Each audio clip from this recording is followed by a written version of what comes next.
front of me is OPPO Reno8 Z, and today I would like to show you how you can connect it using Bluetooth.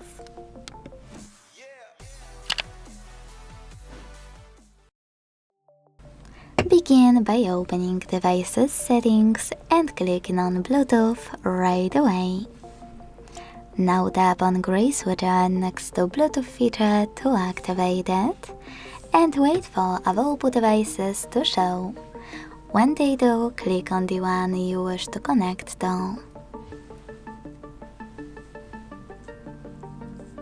Now click on this icon next to Allow access to contacts and call logs to enable or disable this option.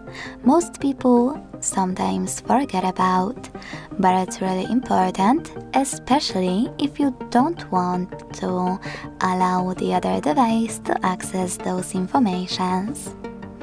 Either way, hit pair to continue. And if the other device is a smartphone or a tablet, you need to wait for it to accept your connection request. If it's, for example, speaker, it should connect automatically after you tap on pair.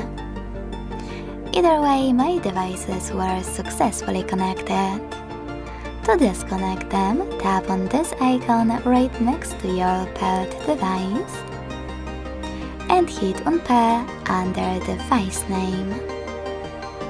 Thanks so much for watching. If you enjoyed this video, leave a like, comment and subscribe. Bye!